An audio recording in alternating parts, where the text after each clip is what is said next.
안녕하세요. 김어준입니다. 어제 한 세미나에서 한국개발연구원의 이주호 교수가 발표한 가정 배경과 학력의 상관관계 국제 비교 결과를 보면 가정의 사회 경제적 여건이 자녀 성적에 미치는 영향이 다른 나라에 비해 우리나라가 유난히 높다고 합니다.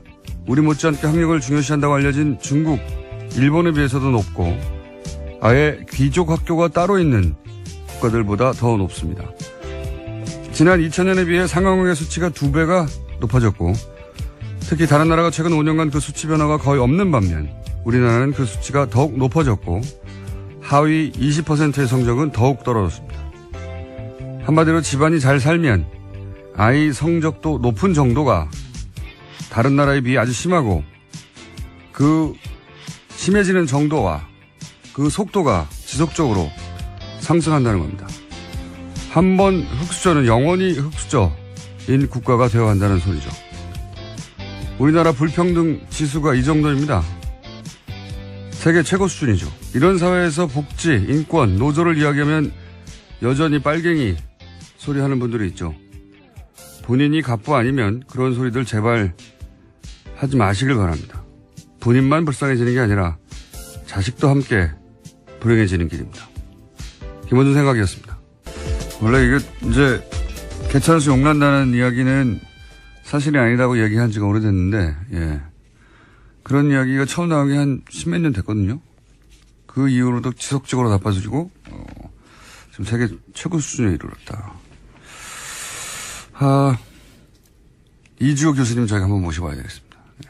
그걸 수치화해서 다른 나라와 비교해서 발표를 했어요. 네, 교육을 통한 불평등 재생산이라고 하는 건 굉장히 중요한 문제죠. 네, 예전에는 교육을 통해서 사실은 그런 계층 사다리를 올라갈 수 있는 그런 길이었는데 교육이 그걸 오히려 강화시키고 있어요. 이제. 교육조차 이런 나라가 됐습니다. 최근 10년 이상. 자, 첫 번째 뉴스는요. 네, 내일 이재용 삼성전자 부회장의 1심 선고가 있습니다. 어제 김진동 부장판사는 이 부회장의 선고를 TV 생중계하지 않겠다라고 밝혔습니다. 뿐만 아니라 법정 촬영도 허가하지 않았는데요. 재판부는 피고인 5명 모두 촬영이나 중계에 부동의한다는 내용의 의견서를 제출했다면서 헌법상 보장되는 무죄 추정의 원칙도 함께 고려했다라고 밝혔습니다. 그러니까 재판 중계로 실현될 수 있는 공공의 이익과 피고인들이 입게 될 회복하기 어려운 불이익과 손해 등을 비교해서 선고 재판 중계를 불허했다라는 겁니다. 이해가는 측면도 있긴 있어요. 지금 이제 대법원에서 그렇게 결정을 했지만 재판부가 알아서 판단하도록 했거든요. 예, 강제한 게 아니라 부담이 되겠죠. 그리고 뭐 피고가 다 부동의한 것도 부담이 되고 무죄 추정의 원칙이야 뭐 기본이니까. 예. 근데 이제 동의가 잘 안 되는 부분은 이 공익성이 부족하다, 없다고 하는 부분은 잘 동의가 안 되는 게 이게 이 결과는 그냥 생긴 게 아니고 천 몇백만이 이제 몇 개월 동안 거리로 나와서 이야기를 했고 주장을 했고 국민들 요구를 했고 그 결과로 이제 탄핵이 된 대통령에게 뇌물을 공유한 대한민국 최고 기업의 기업주잖아요. 예.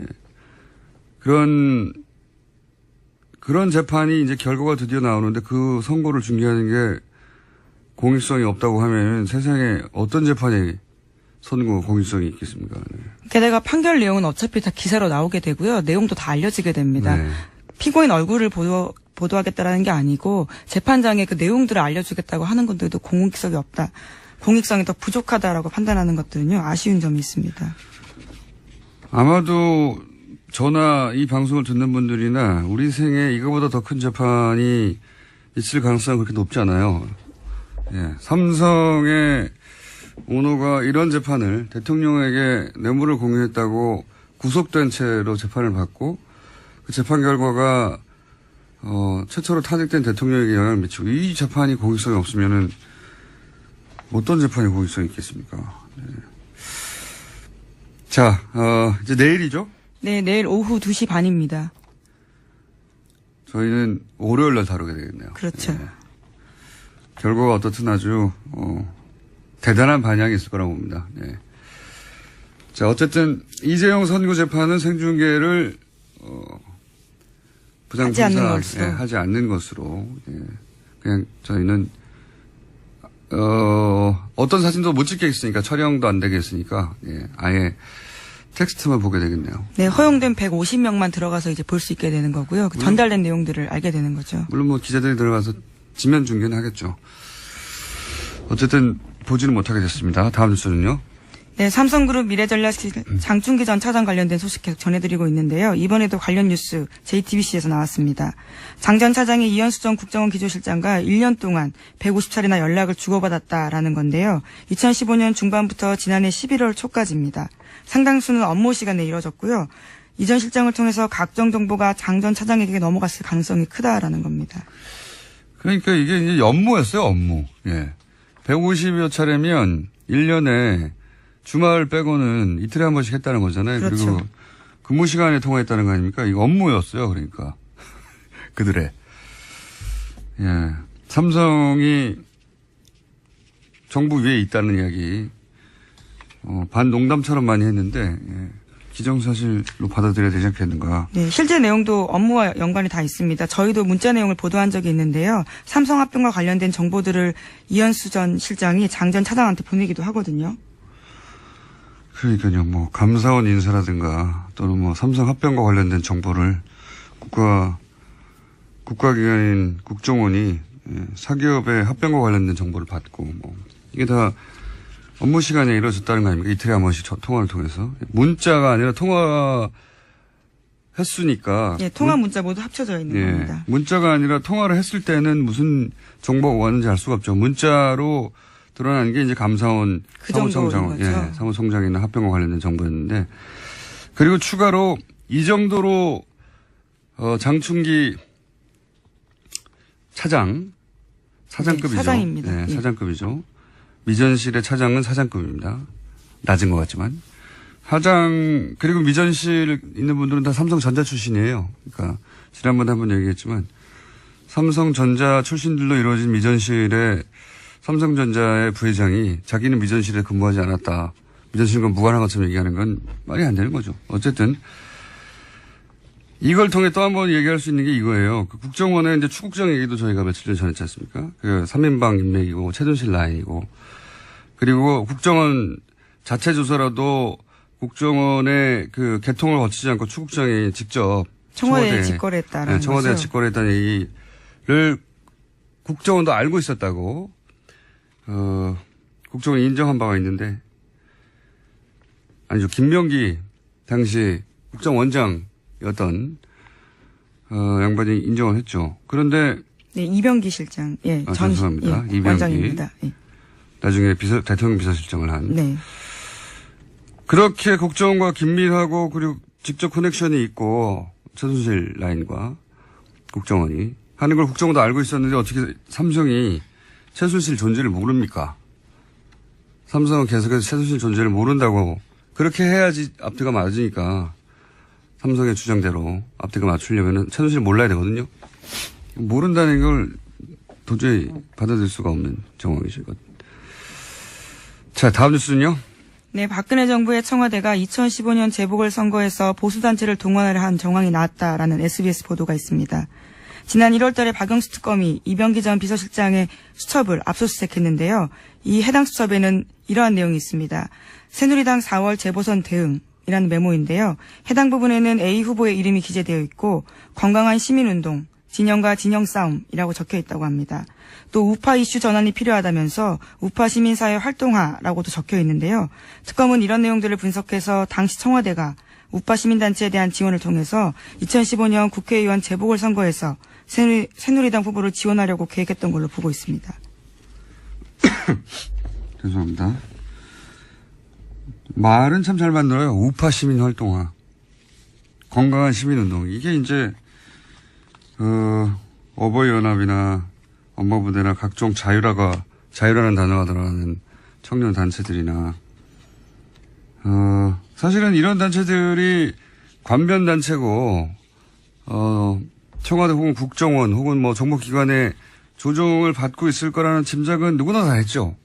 누구나 다 했는데 돈이 어디서 나와서 어떻게 들어가는지를 입증할 수가 없으니까 입증하려면 이런 사정기관들을 움직여야 되는데 사정이 안 움직이니까요. 예. 그래서 공개적으로 말을 못했을 뿐, 다들 알고 있었죠. 이런 단체들이, 이런, 관변의 컨트롤을 받고 있다는, 관변단체가 컨트롤을 받고 있다는 것. 이제 이번에 이제 화이트리스트 수사하면서 여기를 제대로 짚어보겠다는 거겠죠. 자, 다음 뉴스는요. 어제 검찰이 국정원의 민간인 댓글 부대 관련 수사에서 압수수색 벌였습니다. 국정원 퇴직자 모임인 양지회와 이명박 전 대통령 팬클럽 모임에서 출발한 늘 푸른 희망연대 등을 한 건데요. 검찰은 컴퓨터 하드디스크와 회계장부, 휴대전화를 압수수색했습니다. 동시에 일부 관계자들을 불러서 조사하고 있는데요. 이들 민간인 팀장에 대해서 압수수색 영장에 공직선거법 위반을 주된 범죄 혐의로 명시했습니다.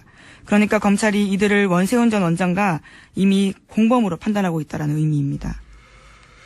저는 이제 이 댓글 수사 관련해서 주요 관심사가 두 개로 압축된다고 개인적으로 생각해요. 하나는 그 위에 국정원 직원이 누구고 그 위에 지시자는 누구고 그 위에 간부는 누구며 그렇게 끝까지 거슬러 올라가면 이명박 전 대통령이 나오느냐 하나하고 두 번째는 이제 어떤 언론도 거론하고 있지 않은데 저 개인적으로는 그럼 지금은 완전히 활동이 멈췄냐 저는 그게 궁금합니다. 예.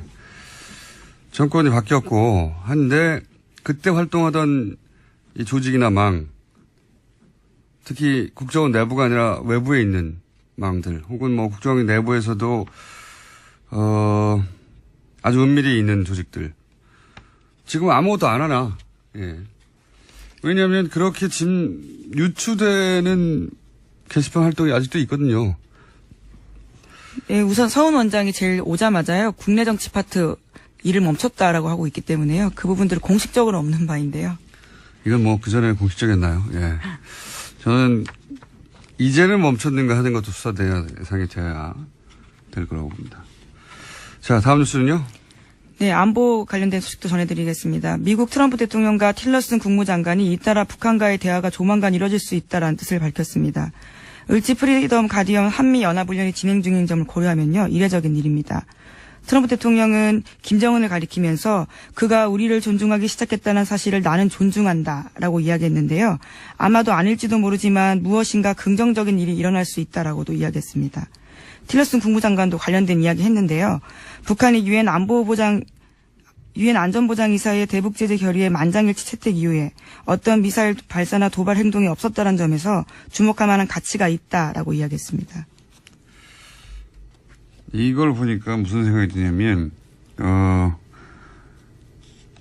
문정인 특보였죠. 예. 문정인 특보가, 정상회담 직전에 워싱턴에 가서 지금 한미 군사훈련을 축소하는 것도 옵션 중에 하나다. 그런 얘기를 했다가 난리가 났어요, 그때. 그렇죠. 예. 북한이 도발만 중단한다면이라는 예. 전제를 걸면서요. 그런 이야기를 한 바 있습니다. 한미 군사훈련 축소가 그 옵션 중에 하나라는 얘기는 미국 내에서 오래전부터 나왔던 얘기거든요. 근데 이제 문정인 특보가 이 얘기를 하자 우리 보수 언론 혹은 보수 정당에서 난리가 났죠. 난리가 났는데 실제 이번 을지 프리덤 가디언 한미 연합 군사훈련이 축소됐어요. 축소된 채 한 3분의 1 줄어든 채 하고 있거든요. 그러니까 실제 이 문정인 특보가 말했던 게 이루어졌어요. 그런데 이건 제가 보기에는 북한하고 미국이 말 전쟁할 때 있었지 않습니까? 그때 물밑으로는 이런 얘기하고 있었던 거예요. 실제로 물밑에서 선이 있었다라고 전해드린 바 있습니다. 네, 출구 전략은 이미 그들이 그때부터 짜고 있었던 거죠. 그래서 북한도 더 이상 괌 얘기 안 하고 그리고 한미연합훈련도 축소하고 그리고 나서는 이제 조만간 뭔가 북한과 미국 간에 미국과 북한 간의 대화나 혹은 뭐 접점이 생길 징후가 보이니까 이런 얘기를 하기 시작한 거 아니에요. 자기들이 공을 가져가려고. 예. 우리 언론들이 전쟁 난다고 난리 생중계 하듯이 할 때 실제로 그리고 문정인 특보가 한미 군사훈련 축소도 옵션 중에 하나라고 할 때 난리 쳤던데 지금 뭐야 난리 안 칩니까? 미국 대통령이 실제로 그렇게 축소해버렸는데 그리고 나서 이 한미 군사훈련 하고 있는 와중에 지금 김정은을 존중한대잖아요. 난리 나야 되잖아요. 바보 같은 사람들. 정말. 그렇게 하면 큰일 날 것처럼 얘기하더니 정작 이렇게 이루어졌지 않습니까? 실제로 이렇게 말하고. 정말. 그러니까 그때 전쟁 막 날 것처럼 지면에다가 난리치고 포털에다가 그런 기사를 싣고 하던 사람들에 대해서도, 예. 왜 그랬는지 물어봐야 된다고 봅니다. 다시 그러지 말라고. 몇 번째 얘기하고 있지만. 네, 물론 상황 계속 지켜봐야 되겠지만요. 긴장고조 사태 발생하지 않으면 다음 달부터 협상 국면 본격화될 거라는 분석 지배적이긴 합니다. 그러니까요. 난리 치고 말전쟁 할 때 이미 이런 얘기들을 하고 있었어요. 그러니까 그거 끝나자마자 군사훈련을 축소시켰죠. 예. 한미연합훈련이 예년에 비해서 3분의 1 축소됐어요. 자, 다음 뉴스는요. 네, 문재인 대통령이 5.18 광주 민주화 운동 당시에 전투기 출격 대기설과 헬기 사격 사건에 대해서 특별조사 지시했습니다. 광주 금남로에 있는 전일빌딩을 향한 헬기 기총 사격이 있었다는 증언이 잇따랐고 건물에도 탄흔이 발견됐습니다.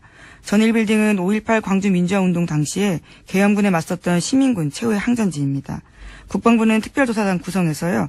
조속히 수사에 착수하겠다고 밝혔습니다. 최근에 밝혀진 건 이제 공군에서 폭탄 싣고 지금 출격하려고 했다는 거 아닙니까? 네, 그런 인터뷰가 공개가 됐죠. 참네.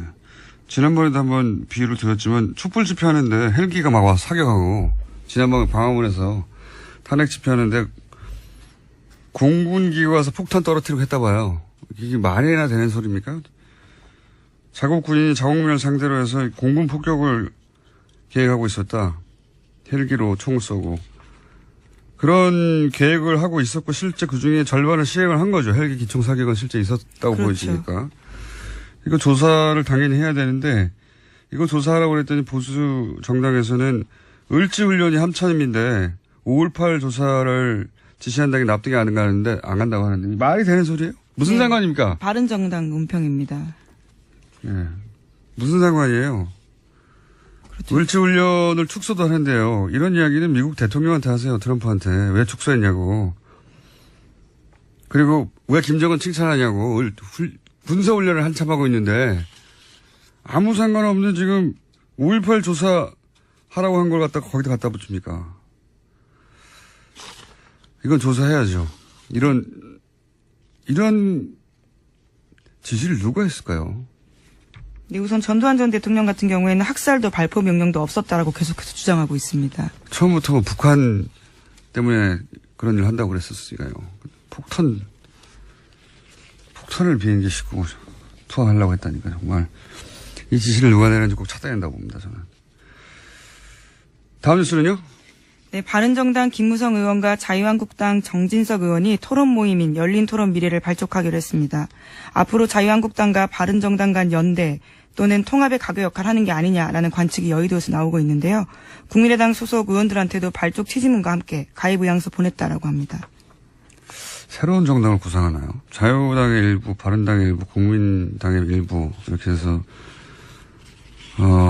제3의 보수 이런 걸 구상하는 걸까요? 김무성 의원이. 예. 요즘 당내에서 이제 영향력이 많이 줄어서 시간이 많으실 테니까 예. 새로운 구상을 할 수도 있죠. 어쨌든 그런 모임이 있다고 합니다. 자, 뉴스 하나 정도 더 하고 끝낼 수 있을 것 같습니다. 예. 네, 유럽에서 이번에는 간염 바이러스 소세지 파문이 일고 있습니다. 더 타임스와 미러 등 영국 언론의 보도인데요.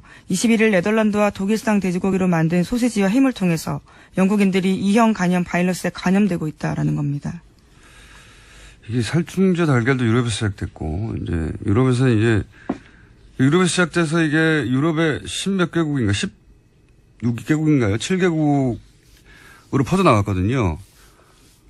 그렇게 살충제 달걀이라는 게, 다른 나라에서 문제가 안 됐다고 하더라도 전 세계적인 현상이라고 볼 수 있는 겁니다. 이제 오히려 가장 이런 검사를 엄격히 하거나, 예, 이런, 물질에 민감한 국가들이 먼저 검사하고 먼저 차단했을 뿐인 것이지, 유럽이 이 정도라면 뭐 다른 나라도 다, 우리나라도 물론 이번에 걸렸고요.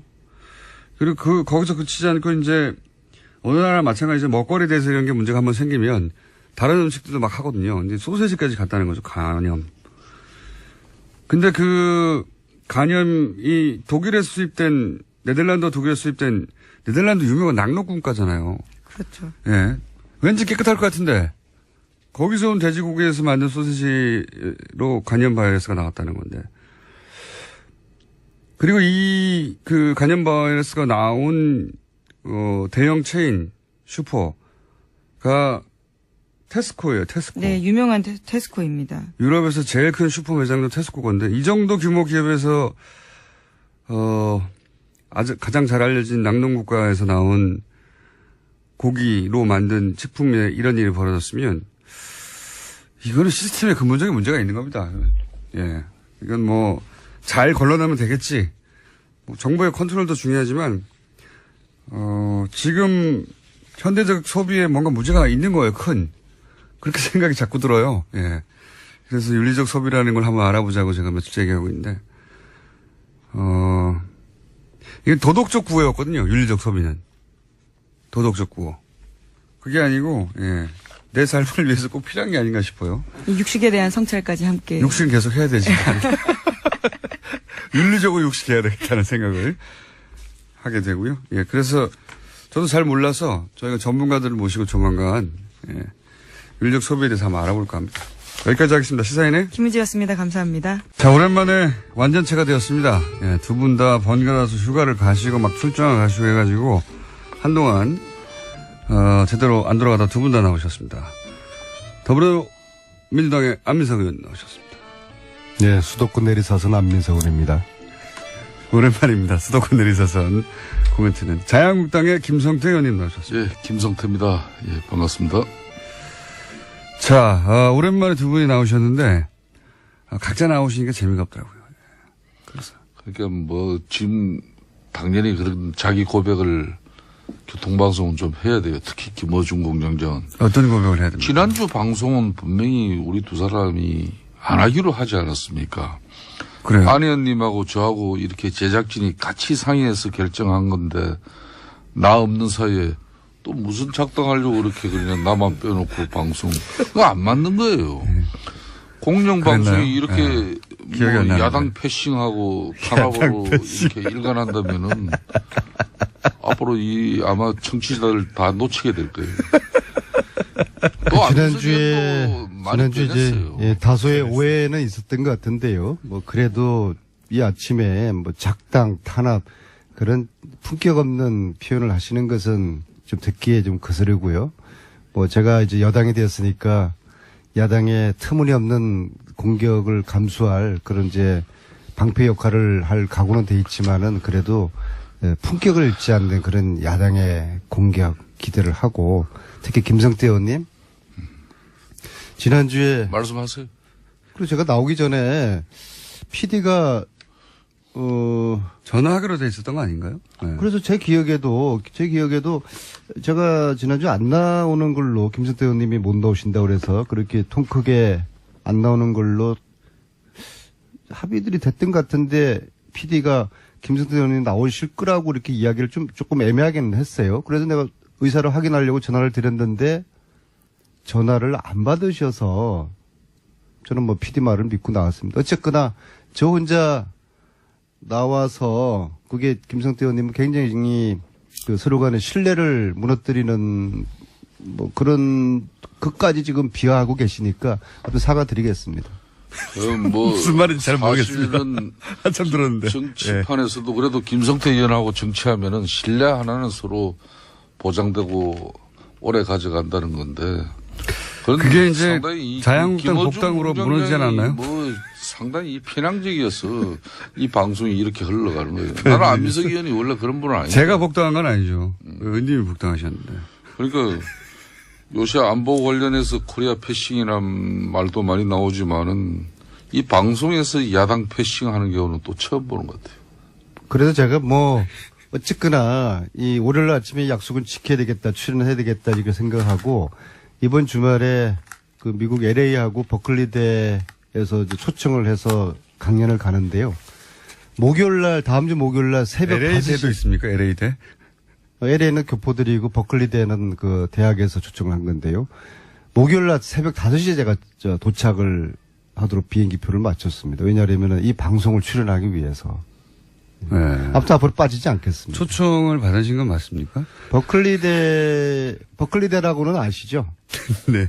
아주 그 미국의 좋은 대학인데 이제 그 대학에서 초청을 받았어요. 샌프란시스코에 있는. 예. 그러니까 그렇죠. 어제 지난주에 제가 없으니까 방송 중에서도 제가 뭐 국정원 뭐 이렇게 TF 위원으로 참여했다고 그러는데 그게 다 차보잖아요. 내가 그런 회의에 참석한 거 봤습니까? 못 봤죠? 저는 그게 이름이 나와 그게 계시던데. 이름이 국회의원 김성태가 한 명입니까? 예? 아, 다른 김상태요. 아니 그러니까 그분도 아니고 이게 역시. 착오로 이렇게 들어가 있는 걸 아, 그러셨군요.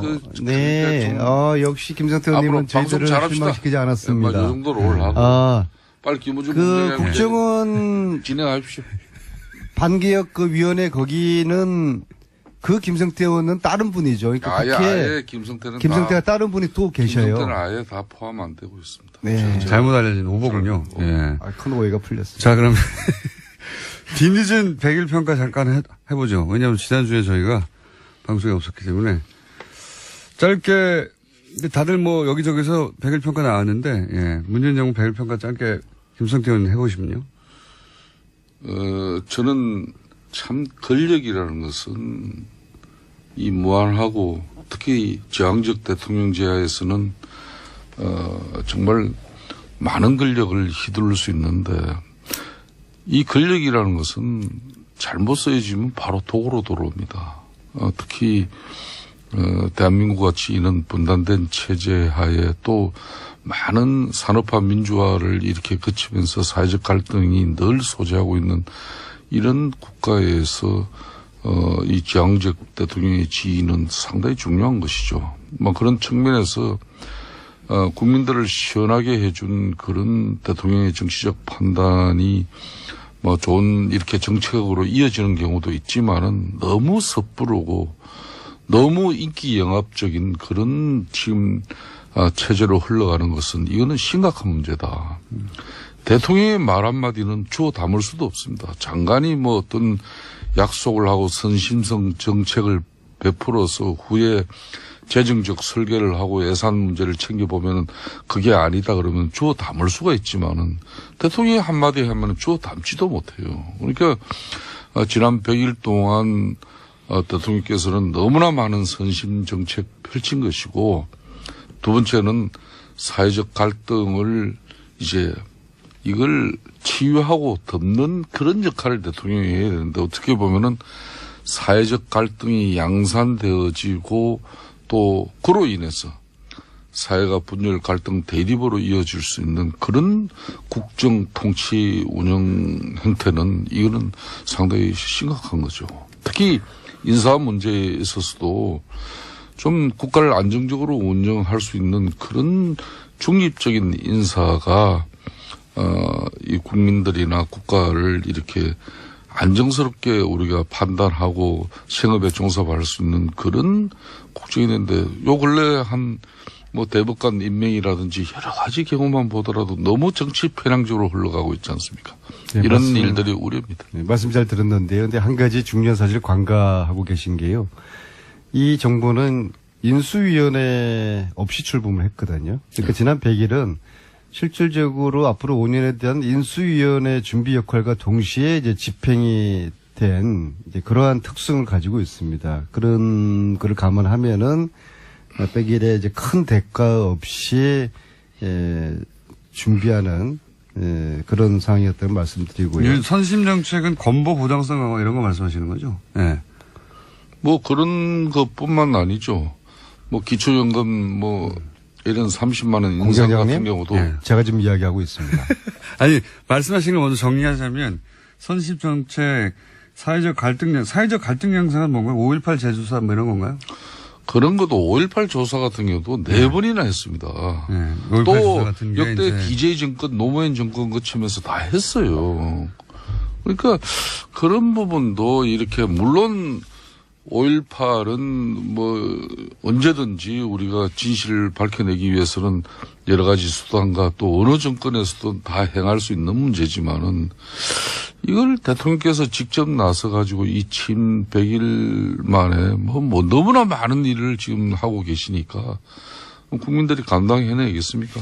건보 보장성 강화, 5.18 재조사 지시, 그리고 뭐 인사무 예를 들면 신혁찬 처장 이런 인사 문제를 말씀하시는 것 같아요. 이제 답변해 주십시오. 안민석 의원님. 아무튼 지금 야당의 저런 주장은 저희들이 나름대로 귀 기울여 들을 내용이고요. 그냥 그냥 흘러듣지는 않겠습니다. 근데 그럼에도 불구하고 이제 막 시작하는 정권이라는 점을 말씀드리고 싶고, 근데 특히 100일 동안의 국민과 끊임없이 소통과 공감을 하려는 이제 그런 노력이 국민들에게 아주 절대적인 그런 동의를 얻고 있고, 실질적으로는 지난 100일은 이제 준비와 몸풀기 단계였고, 저는 앞으로 이 정부가 촛불혁명을 토대로 탄생된 정권인 만큼 국민들이 원하는 새로운 대한민국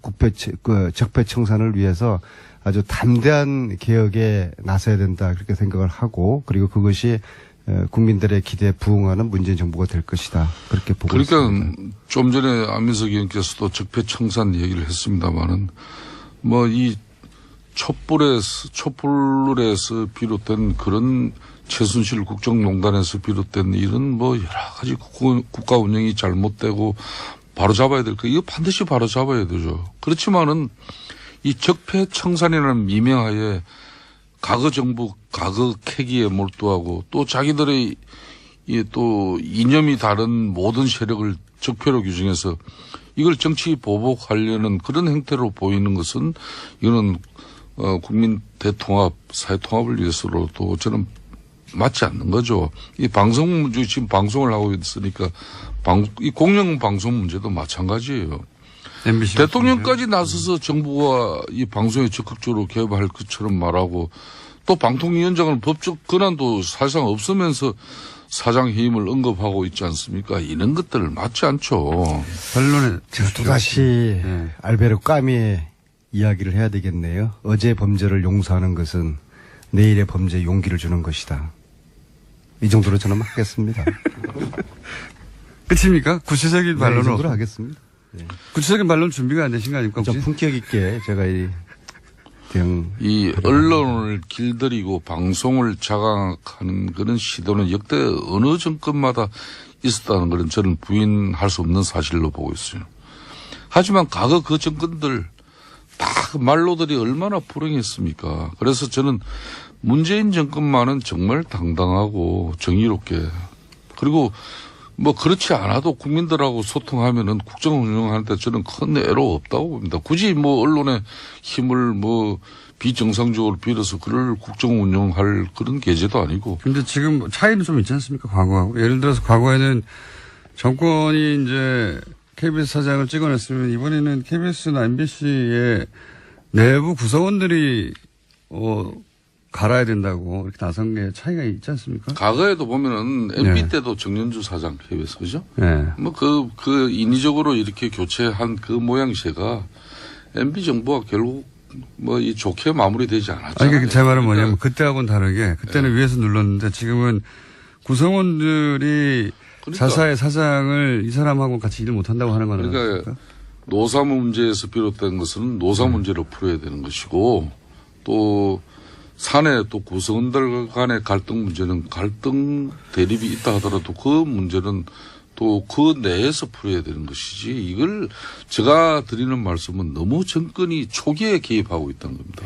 그러면 누가 봐도 그 노조의 정당한 주장도 이거는 정권하고 결탁한 목소리가 아니냐, 이런 의아심도 가지겠죠. 그거는 과거에 자유한국당이 그래 왔기 때문에 그렇게 보시는 거 아니에요? 또 이렇게 근데 제가 이렇게 야당의 이 평가나 주장을 이렇게 보면서요, 두 가지 제가 좀 말씀드리고 싶은 게, 첫째는 세 가지 말씀하실 것 같은데. 첫째는 이게 정치가 자기가 잘해서 점수를 얻으려고 하는 정치가 있고, 남을 깎아내려서 점수를 얻으려는 정치가 있는데, 지금처럼 자기들은 대안이나 별 하는 역할 없이 자꾸 상대를 혹독하게 비판해서 국민들의 마음을 얻으려고 하는 이 정치로서 성공하지 못할 것 같고요. 네. 그다음에 두 번째로는 지금은 국민들의 다수 80% 이상이 문재인 정부를 지지하지 않겠습니까? 70%에서 80% 사이. 네, 그 다수의 지지 속에는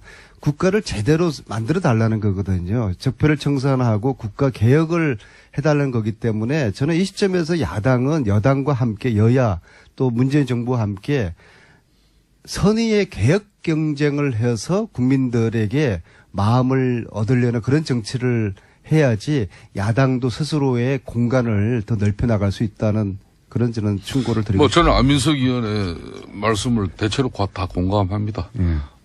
사실상 지금 대한민국은 이런 보수의 큰 위기지 않습니까? 사실상 이 보수의 위기라고 그러는데 저는 보수의 위기라고 보지 않습니다. 자유한국당이 큰 위기지 보수의 위기예요. 나머지 자유한국당이 대변하는 보수하고 다른 보수는 어디 있습니까? 그러니까 바른정당이 있지 않습니까? 자유한국당이 국민들에게 신뢰와 또 지지를 확보하지 못하고 있는 것은 그만큼 최순실 국정농단으로 비롯된 대통령 탄핵까지 이루고 또 촛불에 의한 또 정권 교체까지 이루어졌지만 아직까지는 우리가 정신을 못 차리고 있다는 거거든요. 그 정신을 못 차렸다는 것은 우리가 변화하고 계획하지 못한다. 핵심하지 누구 때문입니까? 정신을 못 차리고. 그러니까 이런 문제인데. 아니 친박 청산 못 하고 있죠. 또 최순실 재산몰수 특별법 전부 다 지금 그러니까 반대 내지는 이런저런 핑계로 동의하지 않고 있지 않습니까? 제가 지금 이런 안민석 것들을 의원이 하셔야지 국민들의 마음을 바로 얻는 지적했듯이 국민적 신뢰와 지지도 이렇게 뒷받침되지 않는 야당이 무슨 정권 비판하냐. 솔직히 조금 전에 그 이야기거든요. 근데 역설적으로 또 이야기하면은 문재인 정권도 사실상 이게 최순실 국정농단에서 비롯된 행편없는 국정 운영의 결과가 은혜적으로 수혜적으로 문재인 정권이 이렇게 탄생한 부분도 있습니다. 그러니까 야당으로서 민주당이 정말 정권을 이렇게 수권 정당이 되기 위해서 이렇게 열심히 노력한 부분도 있지만은 그것보다는 박근혜 대통령과 당시 새누리당인 저희들이 잘못해서 한마디로 정권을 가져간 겁니다. 그렇기 때문에 제가 문재인 정권 100일을 평가해달라고 말씀하시니까 드리는 말씀은. 저희들을 자꾸 깎아내리려고 하지 말고 저희 이야기는 한번 해보세요. 정권 가지고 너무 국정운영 즐기지 말라는 거예요. 이 권력 가지고 즐기면요. 이거 오래 가지 못합니다. 그러니까 인기 영합적 국정운영 형태는 위험하다는 거예요. 대통령 정치 그만해야 됩니다.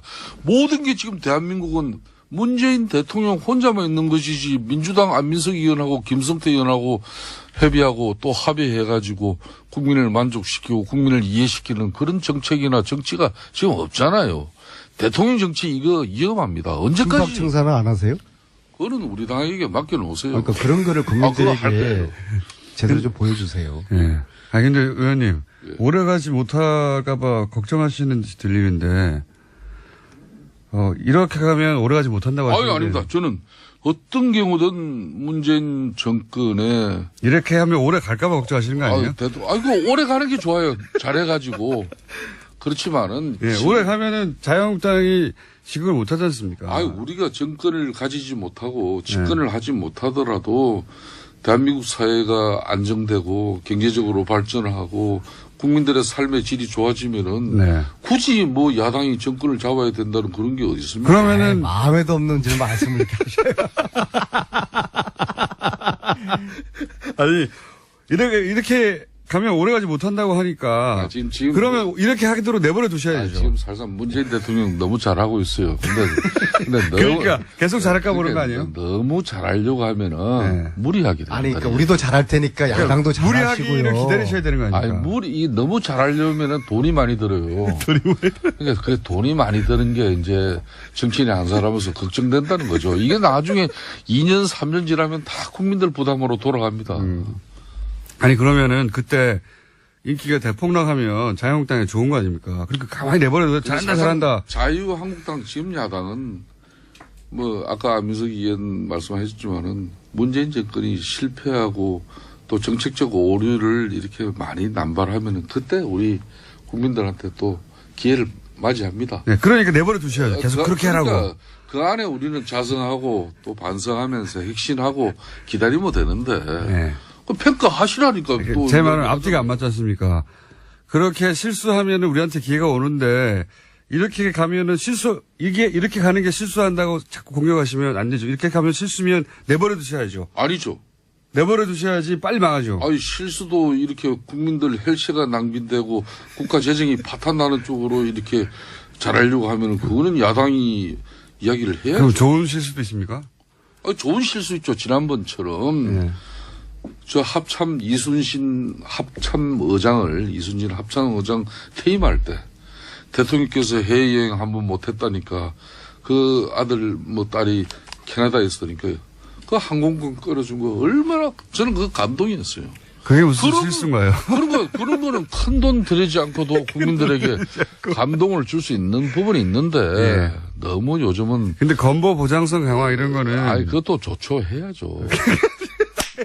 국가 재원이 안정적으로 뒷받침될 수 있는 그런 복지 정책으로 가야지. 근데 OECD의 평균에 한참 못 미치는데 아직도 그 정도 10% 80% 70% 정도 하자는 게 이게 제가 계속 얘기하니까 이거 안 될 것 같아요. 의원님. 아니, 그러니까 그런 근보를 포함해서 서로가 정책적인 대안을 놓고서 찬반을 하고 그것을 국민들에게 그 평가받고 그렇게 국가적인 여론을 수렴해내는 그런 식으로 나라를 개혁시키는 그런 서로의 여야가 선의의 경쟁을 통해서 그러면은 뭐 저희들도 평가를 잘 받겠지만은 야당도 달라진 야당의 모습으로 국민들이 좋은 평가를 받는 것이거든요. 지금은 그러한 시점이지.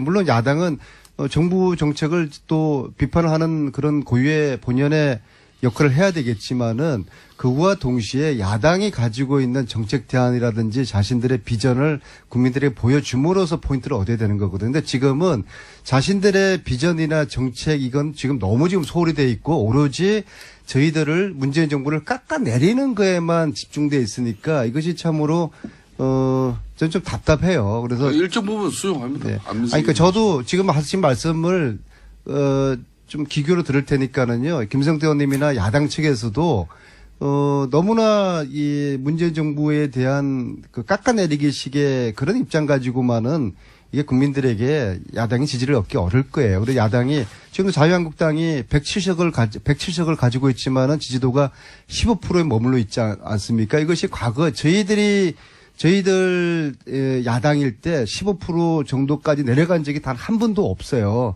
아무리 힘들어도 20% 정도는 유지를 했거든요. 이거에 대한 야당이 성찰이 필요해요. 왜 15%대까지 떨어진 적이 없어요? 내가 그렇게 디테일한 내용을 가지고 말씀을 하시면은 제가 갖다 드리면 어떡하려니까 15%대 떨어진 적이 있습니다. 19%까지는 갔는데.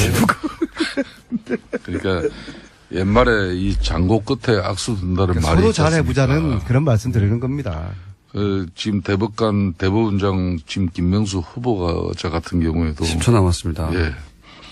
이 뭐 사법부 이렇게 정치성을 배제하겠다는 그런 대통령의 확고한 의지가 계신데 안민석 그것이 김선태 의원이었습니다. 감사합니다. 감사합니다. 김명수 차기 대법원장 후보자가 만약 대법원장이 되면 영장 전담 판사가 되는 엘리트 코스가 사라질 가능성이 있다. 이 얘기까지 하다가 어제 시간이 부족해서 이정열 전 부장판사와 마무리를 못 지어서 오늘 다시 연결합니다. 안녕하세요, 판사님. 네, 공장장님, 안녕하세요. 오늘 대략 시간이 10여 분 있습니다. 길게 하자니까요. 오늘 하다가 또 못하면 또 다시 연결해야 되는데. 자, 그래서 좀 예. 스피디하게 진행해 볼게요. 영장 전담 판사 엘리트 코스가 사라진다. 이게 원래는 어떤 코스가 있었는데, 이게 사라진다는 건 어떤 의미입니까? 일단, 전제로 말씀드리고 싶은 건 뭐냐면, 영장 전담 판사가 모두 엘리트 코스인 건 아니고요. 네. 대체적으로 이제 그런 양태가 드러나는 게 서울중앙지방법원이 그렇습니다. 그러니까 이게 왜 그러냐면은, 이제 그 근원부터 약간 좀 말씀을 드리자면, 원래 이 판사들이 사무분담을 정하는데 이 사무분담이라는 거는 판사들이 개개 판사들이 맡게 되는 업무 내용을 가리킵니다. 뭐 민사를 하냐, 형사를 하냐, 뭐 영장을 하냐 이런 걸 가리키는데 예. 이 사무분담을 이제 정하는데 보통 이제 관행이 어떻게 돼 있었냐면 그 법원의 수석부장 판사가 초안을 짜요. 네. 그래서 그거를 법원장한테 보내면 법원장이 보고 뭐 수정을 하든 오케이를 하든 해가지고 네. 어느 판사가 어떤 업무를 맡는다 이게 결정이 됩니다. 그러니까 네. 특정 판사가 어떤 업무를 맡을 거냐 하는 거는 대법원장의 권한이 아니고 그 법원의 법원장의 권한이에요. 춘천지방법원이면 춘천지방법원장에. 그렇죠. 예. 네, 그렇습니다. 예. 그런데 이제 특이한 건 뭐냐면 서울중앙지방법원은 좀 특수성을 가지고 있어요. 예전부터. 뭐냐면은 예전에는 대검 중수부가 있던 시절. 네네. 지금은 이제 그러니까 특수수사를 담당하잖아요. 예. 그런데 이제 지금 그 권한은 서울중앙지검 특수부로 옮겨왔죠. 네. 뭐 아무튼 거기서 이제 정권이나 저 북의 이제 중요한 수사를 담당하는 데인데 네. 그 대응하는 법원이 서울중앙지방법원이에요. 재벌이나 거물 정치인들 주로. 예. 그렇죠. 예. 네. 그러니까 그 수사에 관한 재판을 하는 서울중앙지방법원의 형사부 또 그다음에 그 구속영장 청구 사건을 담당하는 영장 전담 판사에게는 원래 법적으로 따지면 서울중앙지방법원장이 누구를 시킬지 정하는 권한을 가지고 있지만 중앙지방법원장 선에서 이루어지는 게 아니다라는 게 증거는 없어요. 그런데 중론입니다.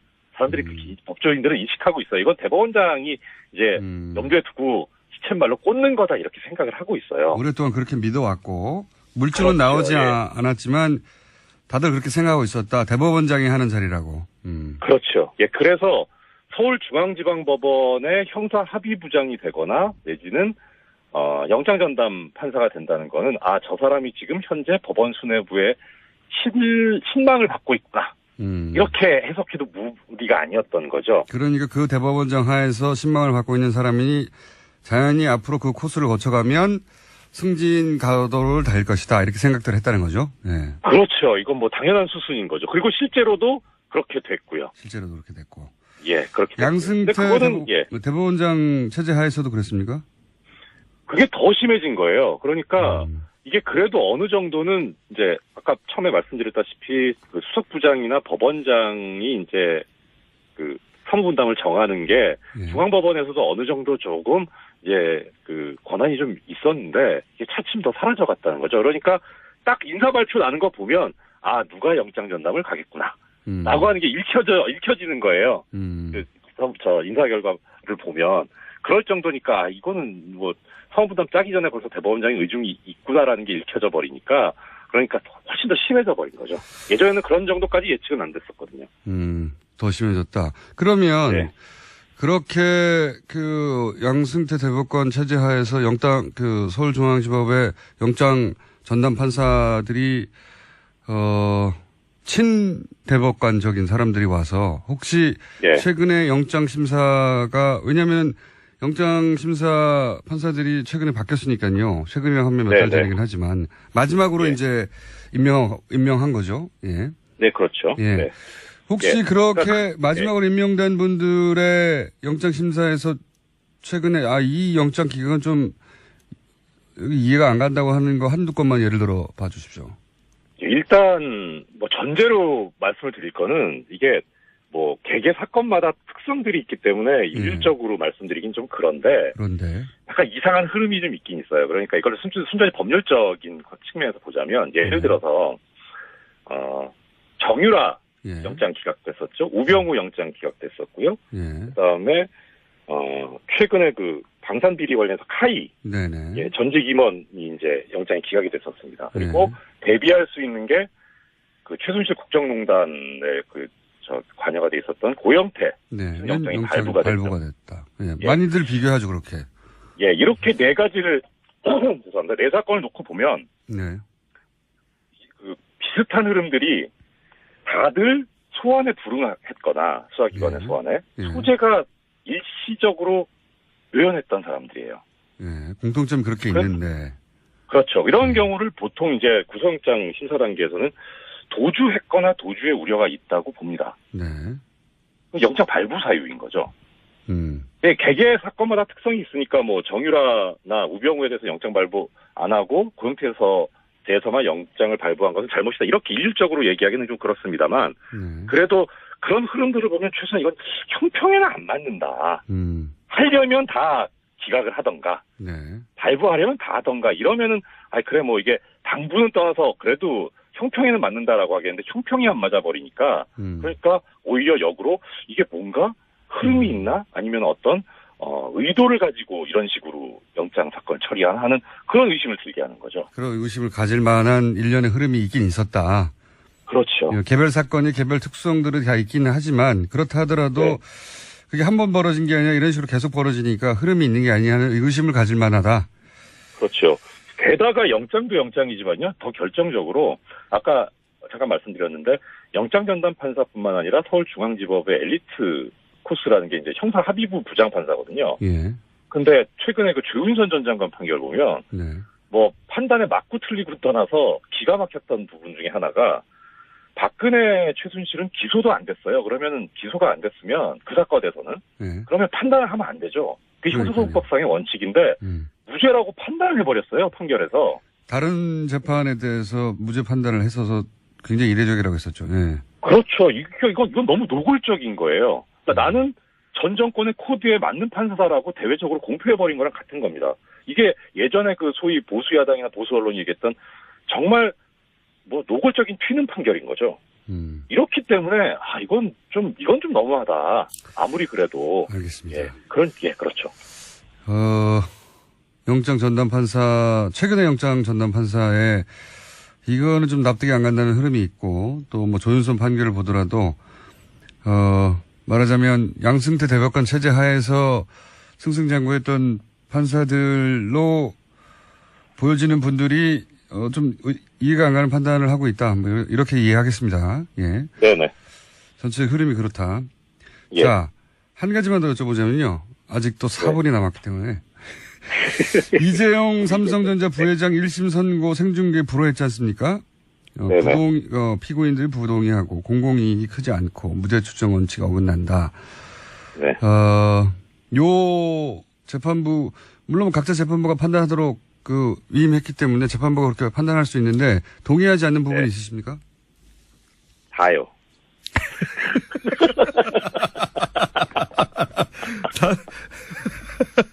그 중에서 가장 동의가 안 된다. 같은, 법조인으로. 예. 예. 이게요, 예. 그 말 자체는 맞는데, 네. 좀 유식한 말을 쓰면 경간부회입니다, 이거. 예. 이때 쓸 말이 아니죠. 그러니까, 이거 사실, 이게 어떻게 보면 간단한 문제인데, 재판 업무의 본질하고도 관련이 없잖아요. 이거 판결도 아니니까. 근데, 그렇죠. 이게 사법부에 적폐 세력이 있고, 이거 사법개혁 해야 되겠구나라고 하는 거를 단적으로 드러내는 이 사건입니다, 이게. 그래요. 참 왜 보면. 그렇습니까? 일단 첫째는요, 지금 이 이재용 삼성부회장 사건이 뭐냐면, 이게 시초가 어디에 있습니까? 이게 박근혜 최순실 국정농단에서 시작이 된 거예요. 그렇죠. 그것 때문에 특별법을 만들었어요. 법을 새로 만들고 특별검사까지 임명한 거예요. 이거는 다른 사건하고 다른 겁니다. 이게 주권자인 국민이 이건 특별하게 수사해가지고 특별하게 처리를 하라라고 명령을 해가지고 법도 새로 만들고 검사도 새로 임명해서 한 건데 이거를 그냥 이거 이렇게 하는 게 무죄 추정, 뭐 공공의 이익, 뭐 사생활 보호 이걸 지금 따질 문제가 아니고 주권자의 의사가 뭐냐를 중시를 해야지 어떻게 옛날에 그런 거 가지고 뭐 물론 그 가치가 뭐 전혀 몰가치적인 건 아니지만 그렇게 중심을 둬야 될 부분은 아니고요. 또 하나는요, 무죄 추정 얘기하는데요. 말은 맞아요. 그런데 헌법에 뭐라고 돼 있냐면요. 109조에 재판의 심리와 판결은 공개한다 하는데 다만 국가안전보장 안전질서를 방해하거나 뭐 하여튼 그런 우려가 뭐 이렇게 피해가 생길 수 있을 때 그 심리는 공개하지 않을 수 있다 이렇게 돼 있어요. 네. 그러니까 역으로 판결은 무조건 공개하게 돼 있습니다. 그렇죠. 예. 그럼 이거를 어차피 헌법에 판결을 공개하게 되는 게 원칙이고 예외가 없는데 이걸 TV로 나가든 라디오로 하든 뭐 사진 촬영을 하든 뭔 상관이에요 그게. 아무 관계가 없는 거예요 무죄 추정하고는. 오히려 문제가 되는 거는 이렇게 뭐 보면 될 것 같습니다. 무죄 추정이기 때문에 결국 그러면은 이게 이 추정이 깨지는 거는 유죄 판결이 확정될 때잖아요. 유죄 판결 확정될 때는 대법원에 가는 때고요. 대법원에서 판결 확정하니까 최종적으로. 그러면은 이 형사재판이 이루어지는 과정을 보면 수사, 1심, 2심, 대법원 이렇게 되잖아요. 예. 이렇게 해서 최종적으로 유죄가 선고가 된다고 보면은 그러면 이 과정들이 쭉 갈 때 추정력이 조금씩 희미해져 가는 거죠. 깨져가는 거죠. 예. 근데 비교를 해봤을 때 수사 단계에서 항상 문제되는 게 피의사실 공표가 문제가 됩니다. 수사기관이 수사를 했는데 이러이러한 혐의로 이제 기소를 했다거나 영장 청구했다거나 이렇게 공표를 하죠. 이거 범죄거든요. 근데 그런 범죄 행위에 대해서 대법원이 위법성이 조각된다고 인정해주는 때가 있습니다. 그 요건하고 비교해보면 이거는 안 맞아요, 이 결정은. 그런 경우에도 허용이 되는데 이 경우에 무죄 추정 때문에 허용이 안 된다? 이거 경감부입니다. 알겠습니다. 그 대목에서 흥분하신 것 같고. 그런데. 예. 지금은 사실 이런 결정을 지금 시간상으로 볼 때 내일 선고니까 이미. 네. 다 써놓은 상태잖아요, 사실상. 그죠? 예. 그렇죠. 보통 오늘. 어제였으면 거의 썼죠. 오탈자 정도 검토하는 단계죠, 이제. 그러니까 판결은 사실상 난 상태에서 그 결정을 내린 거잖아요. 그렇죠. 근데 이제 판사를 오래 하신 분들은 이제 20년 하셨으니까 제가 여쭤보는 건데 대충 그 마지막 상황에서의 움직임이나 분위기를 보면 유죄 무죄 감이 오신다면서요. 감은 감인데 제가 방송에서 감을 말씀드리기는 좀 그렇고요. 예. 그러니까 청취자 여러분들의 이해를 돕기 위해서 약간의 근거를 하나를 대드리겠습니다. 예. 이제 이거 유죄 날 것 같냐, 무죄 날 것 같냐 그런 취지로 질문으로 이해가 가는데. 네. 일단 궁금해서 한번 여쭤봤습니다. 예. 무죄 추정을 들고 나왔거든요. 예. 그러면서 공공의 이익 이런 걸 들고 나왔는데 그 무죄 추정이란 것 때문에 중계를 안 하겠다면 역으로 뒤집으면 유죄라는 소리잖아요. 그렇게. 유죄 선고할 거니까, 그래도 무죄 추정 때문에 좀 걱정이 된다라고 하는 건 유죄 선고할 거다, 이거잖아요. 유죄 판결 나올 거라는 얘기예요. 판사들의 감각으로 보면 그런 이야기입니까, 이게? 예. 그런데 이제 문제는, 예. 그 재판부에서 이제 이 비공개 결정을 하면서 했던 얘기가 이제 공공의 이익과 침해되는 법이 있고 이 얘기를 했는데, 죄송합니다. 그 침해되는 법익 관련해서 이재용 부회장은 어떻게 보면 공인이라고 할 수 있으니까. 네. 그러니까 이건 이제 재판부 결정이 맞다고 하는 걸 전제로 말씀드리는 겁니다. 네. 어느 정도 공인이니까 유죄가 선고되더라도 공공의 이익이 더 크다고 볼 수는 있어요. 근데 그 외에 삼성 임원들은 사실 잘 알려지지 않은 인물들이기 때문에 아는 사람들이나 알지. 네. 이 사람들이 유죄가 선고가 되면 어떻게 보면은 재판부에서 우려하는 어떤 개인 비밀이라든가 개인적 법익이 침해될 수 있는 우려가 있죠. 그러니까 무죄 추정 때문에 비공개했다고 하면은 이거는 최소한 삼성 임원들은 유죄겠구나라는 소리하고 거의 비슷합니다. 이재용 부회장까지는 모르겠으나. 자, 내일 선고 결과가 나오고 저희는 내일 오후에 나오고 저희는 오전 방송밖에 없으니까 월요일 날 그러면 그 결과를 놓고 이정열 부장판사님이 유죄일 것 같다는 심증을 말씀하셨는데 만약에 무죄가 나온다거나 일부가 마음에 들지 않는 판결이 나왔을 때 스튜디오에 나오셔서 큰 벌을 받으시길 바랍니다. 치킨 사가지고 가겠습니다. 오늘 여기까지 하겠습니다. 감사합니다. 네, 고맙습니다. 이정열 전 부장판사였습니다. 1년 밑에 권순정 조사분석실장님 나오셨습니다. 안녕하십니까. 안녕하십니까. 자, 주 중에 하는 유일한 여론조사. 예, 월요일부터 수요일까지입니다. 이번 주. 발표입니다. 월요일부터 수요일까지 주 중 여론은 어떻게 움직였는지. 어떻게 움직였습니까? 대통령 지지율부터 볼까요? 네. 2주째 상승 중입니다. 취임 100일을 맞았던 지난주에 72.4%로 반등을 했는데요. 이번 주 3일간 또 다시 상승세입니다. 2%포인트 올라서 74.4%가 나왔고요. 부정평가는 1.5%포인트 내려서 19.5%가 나왔습니다. 눈여겨볼 점이 하나 있습니다. 지난주에 처음으로 보수청에서 부정평가가 긍정평가를 앞섰는데요. 이번에 보수청에서 상당히 큰 폭으로 올랐습니다. 그래서 한 주 만에 긍정평가가 51.2%로 절반을 넘어서 이로써 모든 지역 연령 이념 성향에서 긍정평가가 크게 높거나 최소한 50% 선을 넘었습니다. 참 신기하네요. 이게 이제 살충제 계란 네. 터지면서 원래 이런 먹거리들 생계에 자기한테 직접 영향을 미치는 사안들이 터지면은 대통령 지지율에 영향을 주고 네. 누구의 책임인가를 떠나서 그리고 그걸 잘 아는 전례가 많이 있고 그걸 잘 아는 야당에서 굉장히 집중적으로 공격했잖아요. 네네. 그게 오히려 올랐어요. 예, 지난주에 여러 기자들로부터 전화를 받았습니다. 예. 그, 떨어질 거라고 생각하고. 예, 살충제 계란 이후에 지금 일간 조사를 하는 것은 리얼미터가 유일하기 때문에 네. 많이 물어오는데 안 떨어졌냐. 근데 당연히 떨어질 거라고 전망하고 물어보는 거죠. 예. 지난주에 다른 이제 언론사 의뢰로 그 조사를 한 게 있어요. 살충제 계란에 대해서 어떻게 인식하는지. 네. 근데 57%가 여전히 정부를 신뢰한다는 응답이 나왔거든요.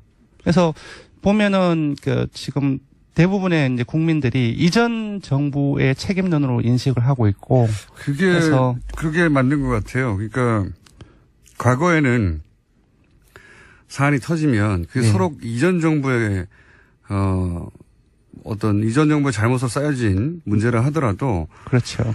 그 접하고 있는 매체에서 네네. 뭐 종이 신문이든 혹은 뭐 지상파 뉴스든 매체에서 계속 공격하면 이게 이제 현 정부의 잘못이구나. 맞습니다. 라고 생각하기 십상이었는데 저는 이제 이게 왜 어떤 차이가 과거하고 있냐면 저도 궁금했거든요. 그래서 궁금해 생각해 보니까 최순실 사태, 탄핵 국면 거치면서 사람들이 엄청나게 뉴스를 많이 소비했어요, 그때.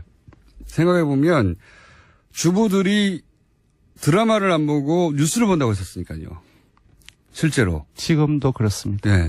드라마보다 뉴스가 더 재밌다고 네. 뉴스를 보셨거든요. 네. 그 노년층도 그렇고 주부들도 그렇고 통상적으로 이렇게 뉴스로부터 약간 한 발 떨어져 있다고 생각했던 연령층이나 계층이 뉴스 소비가 엄청 늘었어요. 그러면서 모바일 폰으로 혹은 팟캐스트로 유튜브로 다양한 뉴스 소스를 통해서 자기가 뉴스를 선별적으로 받아들이는 코스가 만들어졌어요. 네. 그 코스를 통해서 물론 살충제 뉴스가 화가 나는 뉴스지만 이게 오래된 거구나 하는 걸 예. 알게 된 거죠. 예, 여러 차례 말씀을 드리지만 현재 이제 공중파라든지 주요 이제 유력 언론사의 사설이라든지 보도에 그게만 의존하지 않고 있습니다. 의존도가 많이 떨어졌어요. 네, 상당히 많이 떨어졌습니다. 자기만의 뉴스, 왜냐면 지난 그 탄핵 기간 6개월간 훈련했거든요. 네네. 유튜브 찾아보고 검색하고 이렇게 하면 네네. 내가 원하는 뉴스를 찾아볼 수 있구나 하는 훈련 과정을 네네. 전 국민이 집단적으로 자발적인 훈련을 했단 말이죠. 네네. 그래서 무슨 뉴스가 나오면 스스로 찾아보고 자기가 해석하고 네네. 그래서 지상파 뉴스나 혹은 뭐 조중동의 지면 뉴스나 이게 미친 영향이 현저히 떨어진 것 같다. 네. 심지어 사실상 이전 정부에서는 그 대통령의 행사라든지 뭐 어떤 기념식 그런 부분들은 거의 사람들이 보지 않았어요. 그렇죠. 그럼 정부 행사를 누가 봅니까? 네, 근데 지금의 이제 트위터라든지 여러 SNS에 어떤 남긴 글들을 읽어보면 그런 것들을 정부의 행사를 찾아서 본다는 굉장히 기현상입니다. 이거. 네. 네. 새로운 그 정치 그리고 정부 활동에 대한 그 관심들이 새 정부에서 상당히 많이 늘어났다. 그렇게 봐야 될 것 같습니다. 그러니까 뭐 다 그런 건 아니겠지만 과거에 비해서 그렇게 자기만의 뉴스 루트를 가지고 자기만의 뉴스 해석을 하시는 분들이 굉장히 늘어서 야당이나 매체가 이쪽 방향으로 끌고 가고 싶어도 잘 안 돼요. 네. 그런 과정에서 대통령의 핵심 지지층이 상당히 강고합니다. 그래서 지난 대선에서 문재인 후보에 찍었고 현재까지 꾸준히 지지하는 사람들을 보니까 거의 지지하는 경향이 문재인 후보에 투표한 사람들의 지지하는 경향이 거의 90%대로 그러니까 계속 저희 리얼미터 지지율을 봐서 떨어지고 있었지 않습니까? 그럼에도 그들 이제 지지층에서는 핵심 지지층 90% 이상이 계속 꾸준합니다. 이탈하지 않는다는 거. 상당히 굳건한 거죠. 그것이 핵심 지지층이 지금 밑바탕이 되고 있다라고 봐야 될 것 같습니다. 핵심 지지층이 탄탄하고 그리고 지난 탄핵 국면 거치면서 시민들이 자기만의 뉴스 채널을 가지기 시작했고. 네. 뉴스 습득하는 루트가 다양해지고 자기한테 편한 루트를 딱 가져버린 거예요. 네네. 예전에는 TV 틀고 신문 읽고 그거밖에 없었잖아요. 네. 그런 측면에서 이제 야당의 공세가 살충제 계란의 공세가 먹혀지지 않은 부분들도 좀 해석을 해야 되지 않겠나 싶습니다. 그래서 오히려 지지율이 계속 오르고 있다. 이거 참 기현상입니다. 네, 기현상입니다. 예. 네. 여론조사 기관으로서는 당황스러운 면도 있겠어요. 글쎄 아무래도 좀 오르고 내리고 하는 부분들이 있어야지 좀 얘기할 것도 많고 분석해 줄 것도 많은데 계속 오르거나 뭐 10명 중에 6명, 7명 이렇게 계속 지지한다 그러면은 아무래도 관심이 떨어질 수밖에 없는 거죠. 그래, 지난주에 했던 얘기 또 하고 하는 거 아닙니까? 네네. 그래서 이것저것 뭐 요번에 어떤 포인트가 없을까, 요번에 어떻게 이런 부분들에 대해서 다시 얘기를 하기 위해서 어떤 부분도 보강하고 점점 더 어려워지고 있습니다. 하여튼 기현상, 굉장히 기현상이, 리얼미터가 다른 여타 조사기관보다 대통령 지지율이 좀 낮게 나오죠. 예, 보통 5% 10% 낮게 나오는데 예. 리얼미터로도 70% 중반으로 예. 다시 올라가고 있습니다. 예, 자동응답으로 하면은 좀 샤이 효과 그런 부분이 약간 제어가 되기 때문에 그런 측면에서 조금 떨어진다. 그렇게 봐주시면 좋을 것 같습니다. 정당은 어떻습니까? 예, 정당 더불어민주당도 역시 이제 문 대통령처럼 2주째 상승세입니다. 2주 전에는 40%대로 처음으로 떨어졌다가 지난주에 50%를 회복했고 이번 주에도 52.9%로 올랐습니다. 자유한국당은 이제 홍준표 대표가 이제 전국 순회 토크쇼, 그러니까 대국민 소통 행보를 강화를 하고 있죠. 그럼에도 불구하고 오히려 2.1%포인트, 좀 약 상당한 폭입니다. 2.1%포인트 빠져서 14.8%를 기록했습니다. 지난 한 5주 동안 계속 15%를 넘었고 완만하게 상승세를 가져가고 있었거든요. 근데 요번에는 15%선 밑으로 이제 빠졌습니다. 아무래도 우경화 논란, 1948년 건국절 정부를 비롯해서 그런 부분들이 좀 축적되고 있지 않냐. 그리고 최근에 요번 주에 이은재 의원의 발언이 상당히 여론의 주목을 받았고 논란을 일으켰습니다. 논두렁 발언이요. 예, 논두렁. 그러니까 사실상 상당히 많이 논란을 그게 뭐 일으켰습니다. 문제냐. 예, 예. 그래서 이틀 후에 23일 어제죠. 어제 일간집계에서는 14.3%까지 떨어졌습니다. 아무래도 좀 자유한국당에 점점 이제 유권자를 결집시키는 구심력 자체가 계속 약화되고 있는 느낌이 계속 들고 있습니다. 문준표 대표가 토크 콘서트를 시작해서 그래요. 예, 문 대통령은 소통 행보를 강화했고 홍준표 대표도 그 토크쇼가 이제 소통 행보를 강화한 건데 조금 다르게 나타나고 있는 양상인 것 같습니다. 지금 바른정당도 소폭 올라서 0.4%포인트 오른 6.8%인데요. 오차범위 내이긴 하지만 2주째 3위를 이어가고 있습니다. 조금 올랐는데 좀 재미있는, 좀 유의미있게, 바른정당 입장에서는 유의미하게 봐야 될 포인트가 있는데요. 바른정당은 TK, 지역적으로는 TK, 그리고 연령으로는 새롭게 20대, 보수층에 상당한 심혈을 기울이고 있는 집단인데요. 이들 세 계층에서 10%대를 넘거나 근접한 지지율을 동시에 보여주었습니다. 이건 조금 더 지켜봐야 되겠지만 이것이 좀 이러한 이 세 계층에서 한 달 정도까지 10%를 최소한 10%를 넘어선다고 한다면은 자유한국당과의 관계에서 바른정당의 지지율이 좀 안정적으로 조금 기반을 확보하지 않겠냐 싶습니다. 최근에는 추격세가 좀 만연하네요. 네네. 국민의당은 전당대회 효과가 조금씩 나타나고 있습니다. 아시겠다시피 4% 때까지 떨어진 바가 있는데요.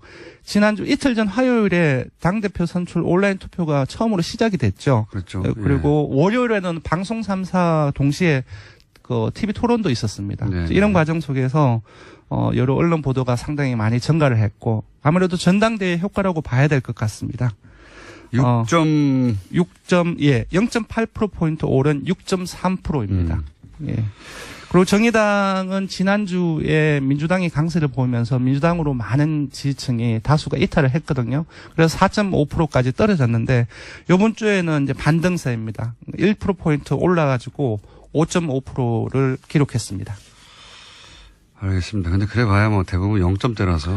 예, 지금 자유한국당 밑으로 바른정당, 국민의당, 정의당은 한 몇 달 동안 오차범위 내 각축이라고 보시면 됩니다. 지지율 변화가 사실상 오차범위를 생각하면 없다고 봐도 됩니다. 예, 워낙 블랙홀, 더불어민주당이라는 블랙홀이 있기 때문에 그럴 수밖에 없는 야당하기 참 힘들어요. 이게 예.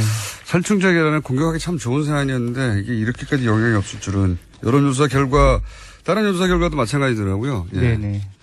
영향이 없습니다, 사실. 자, 네. 한 가지 더 그것마저 알려주면 오늘 사안은 뭡니까? 종교인 과세. 종교인 과세입니다.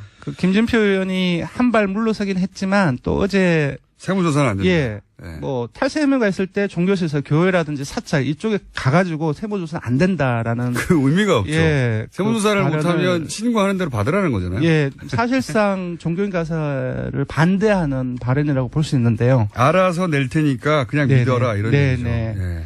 그래서 조사를 했습니다. 그 종교인 과세에 대해서 조사를 해봤더니 찬반을. 예. 예정대로 내년부터 그러니까 2015년 12월에 2년 이후에서 2018년 1월에 다시 하기로 했거든요. 그래서 예정대로 내년부터 시행해야 된다는 요란이 10명 중 8명에 가까운 78.1%가 응답을 했습니다.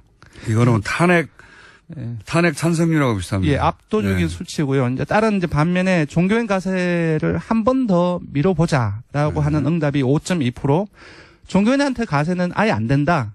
원천적으로 반대하는 응답이 9%. 그러니까 두 응답을 합쳐서 14.2%로 매우 낮았습니다. 그러니까 정당 지지층별로 봐도 뭐 자유한국당 지지층이나 바른정당 지지층이나 여야 뭐 보수 진보를 가리지 않고 좀 이러한 어떤 압도적으로 그러니까 개신교 교도가 예. 20%가 넘는 걸로 아는데 개신교 교도들 중에서도 세금 내야 된다고 생각하는 분들이 많은 거죠. 네, 상당수 있습니다. 네. 이게 제가 기억하기로는 이런 여론조사 한 지가 꽤 됐고 예, 꽤 됐습니다. 그리고 이거보다 낮았던 걸로 제가 기억하는데. 예, 맞습니다. 2014년 11월이죠. 약 3년이 안 됐는데 그때 저희들이 종교인 과세 찬반 여론조사를 했었는데요. 그때는 찬성 여론이 71.3%가 나왔습니다. 그러니까 요번 78.1%하고 비교를 하면 약 7%포인트가 오른 거죠. 그러니까 종교인 과세에 찬성하는 여론이 점점 더 강화되고 있는 양상이다. 그래서 정부에서도 그러니까 국회에서도 좀 뒤집기는 힘들지 않을까 라는 생각이 듭니다. 네. 뭐랄까요? 최근에 우리 국민들이 부당함에 대해서 느끼는 예민함? 네. 부당함, 형평성, 네. 그런 부분들에 대한 정의? 이런 거에 대해서 훨씬 더 예민해진 것 같아요. 예, 그런 뭐 단어로서는 정리할 수 없지만 기본적으로 네. 그런 어떤 그 개념들과 이게 안 맞잖아요, 이게 균형이. 예. 이거 이렇게 하면 형평이 안 맞고 네네. 특혜 아니야? 이럴 경우에는 훨씬 더 높은 지지율로. 공정성, 형평성 그러한 가치를 상당히 중요하게 생각하시는 것 같습니다. 예민해졌어요. 예. 네네. 개요 말씀해 주십시오. 네, 대통령 정당 지지율 조사는 TBS 의뢰로 전국 19세 이상 성인을 대상으로 8월 21일부터 3일간 조사했고요. 전화 면접 자동응답 혼용 방식으로 실시했습니다. 최종 완전 응답자는 1,522명이고 표본 오차는 95% 신뢰 수준 플러스 마이너스 2.5%포인트입니다. 응답률은 4.9%였고요.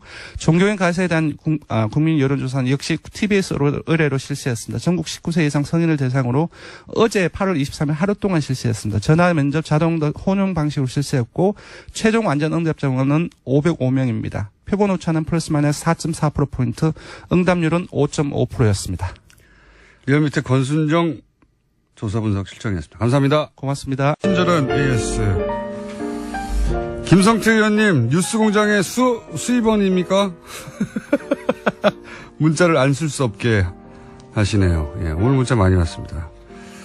조만간 모실 전문가가 너무 많아요. 조만간 김우준 선생 정리 한번 해주세요. 네, 조만간 정리하도록 하겠습니다. 공장장도 윤리적 육식을 해달라. 예, 그러니까요. 그런 생각 요즘 하고 있습니다. 어떻게 하면 되나. 지난주에 김진애 박사님의 안녕이 잘렸어요. 밝고 명랑한 안녕을 기다리고 있어요. 꼭 들을 수 있도록 부탁드립니다. 네. 그러면 김진애 박사님은 안녕을 먼저 하고 시작하는 것으로. 여기까지 하겠습니다. 김진애 박사님 나오셨습니다. 네, 안녕하십니까. 제가 요새 안녕 스틸러라고. 안녕 스틸러. 먼저 안녕 한번 하시죠. 아유, 참, 좀 못해, 그런 그래, 거. 끝날 때 가서 하는 것으로. 아니, 제가 지금. 네, 시키니까 또 내가 안 하시네요. 정말. 게스트들이 점점 발음이 새고 있다고. 네. 저를 따라가지고. 그런 문자가 그래요? 많이 나오고 있어요. 아무튼, 글쎄요. 열심히, 잘 씹도록 하겠습니다. 지난주일에, 예. 수원 화성을 가지고 얘기를 하는데, 완전히 정조에 정조에 푹 꽂혀가지고, 빠져가지고. 완전히 예. 빠져가지고. 근데 정조 얘기만 하다가 제가 역사 끝났어요. 속에서 정말 매혹된, 매도 안 되는 남자 중에 한 사람이 정조거든요. 그래서 제가 이제 완전히 빠져가지고 그랬는데, 오늘은 수원 그게 화성에 가능하나요? 집중. 역사 네. 속에 남성과 빠지는 게 그럼요. 그럼요. 손에 만져주지도 않고 아니, 얼굴을 볼 수도 없고. 그 엑스타시를 모르십니다. 그래요? 네, 그래서 정조대왕은 정말 이 여러 가지가. 저는 TV에 나온 연예인도 네. 내가 손으로 잡을 수 없어서 여기는 68라서 그래.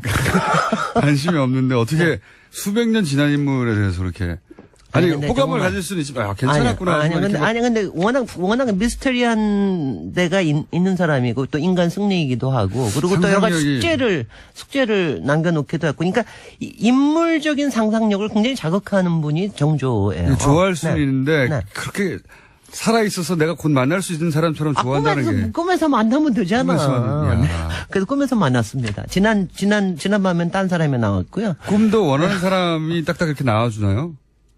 오늘은 정조야. 그러고 주무시면 정조 그러면 나오고. 열심히 바라면은 꿈이 도와줍니다. 그래서 오늘은 화성에 대해서 집중적으로 좀 그리고 굉장히 많은 분들이 코멘트를 주셨어요. 그러니까 그런 의미까지는 몰랐다. 특히 제가 도시계획을 공부하면서 저의 그 프라이드를 굉장히 올려준 그런 거였다고 얘기했는데 그런 걸 처음 좀 느꼈다는 분들이 많고 그래서 제가 오늘은 좀 또박또박. 화성. 네, 화성에. 정조의 신도시. 왜 이게 이렇게 특별한가라고 하는 게. 근데 이제 제일 특별한 거는 이거예요. 그냥 건축적으로만 얘기를 하면 이게 이제 몇 가지가 있습니다. 이게 우리나라로서는 벽돌을 이렇게 많이 쓴 도시가 처음이에요. 그전에는 별로 벽돌을 안 썼어요. 우리나라는 거의 다 돌로만 했고 중국에서 기술을 들여와가지고 한 겁니다. 그리고 이제 여기에 보면은 그러니까 당시로선 처음으로 크레인을 썼어요.